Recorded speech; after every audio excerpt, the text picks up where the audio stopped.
आज तक बहुत सारी चीज़ें, बहुत सारी चीज़ों की छवियाँ आपके सामने प्रस्तुत की गई। व्यापारियों ने अपना व्यापार करने के लिए आपको चीज़ें अलग अलग तरीके से प्रस्तुत कराई। उनके रूप, रंग और उन्हें आकर्षक बनाकर आपको दिखाया।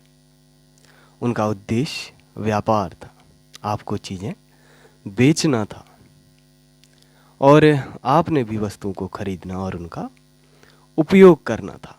लेकिन इस बीच एक महत्वपूर्ण बात ये भी है कि जो चीज़ें आप उपयोग कर रहे हैं या सिर्फ जो चीज़ें आप देख भी रहे हैं, उनके पीछे की प्रक्रिया, एक लंबी प्रक्रिया आपसे छुप जाती है, जिसका आपको ध्यान देना चाहिए। क्योंकि जो आपके समक्ष है वो तो सिर्फ व्यापार का एक हिस्सा है, वो सिर्फ उसकी एक तस्वीर है जो आपको दिखाई जा रही है। लेकिन हो सकता है कि उसके पीछे की कहानी कुछ अलग हो। तो इस बात का भी आपको अवश्य ध्यान देना चाहिए। इसी तरह चीज़ों को ही नहीं, लोगों को भी आपके सामने प्रस्तुत किया जाता है। अपने अपने उद्देश्य से लोग अपनी या अन्य लोगों की छवियां आपके सामने प्रस्तुत करते हैं, विज्ञापन या किताबों के रूप में। लेकिन किसी व्यक्ति की छवि को देखकर ये नहीं समझना चाहिए कि वो सब कुछ है या वो व्यक्ति वैसा ही है। हो सकता है कि व्यक्ति की छवि उसका सिर्फ एक थोड़ा सा अंश हो, या हो सकता है कभी कभार व्यक्ति की छवि अच्छी या बुरी हो, और कभी कभार इससे व्यक्ति को उसके गुणों को या उनकी बातों को स्वीकार या अस्वीकार करने में समस्या हो सकती है। लेकिन सिर्फ छवि को ही महत्वपूर्ण नहीं समझना चाहिए।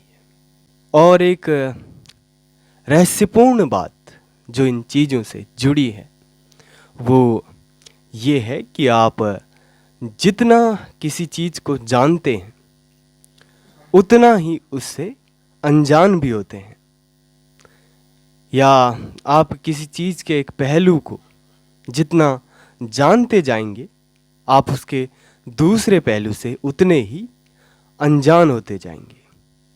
या कह सकते हैं कि अगर आपने चलने के लिए एक रास्ता चुना है तो साथ ही साथ आपको ये भी पता होना चाहिए कि आपने दूसरा रास्ता नहीं चुना है। आप एक पे चल रहे हैं तो आप दूसरे पे नहीं चल रहे। इसलिए कभी कभार आपको चीज़ों को बहुत ज़्यादा टटोलने की आवश्यकता नहीं होती है। बस आपको अपनी आवश्यकता के अनुसार, अपनी आवश्यकता के अनुरूप चीज़ों को देख लेना चाहिए, उनका पता कर लेना चाहिए।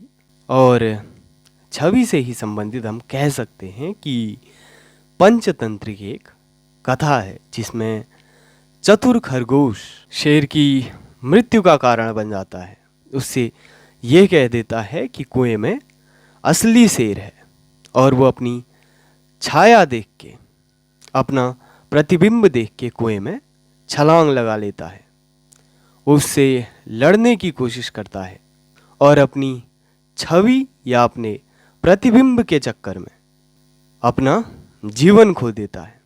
इसलिए छवि चाहे अच्छी हो या बुरी, जीवन आप में है, आपकी छवि में नहीं है। और अपनी छवि को बनाने के लिए जीवन में व्यक्ति क्या कुछ नहीं करता, लेकिन छवि के लिए जीवन लगाना या छवि के लिए अपने वास्तविक जीवन को खो देना किसी भी प्रकार की बुद्धिमानी नहीं है।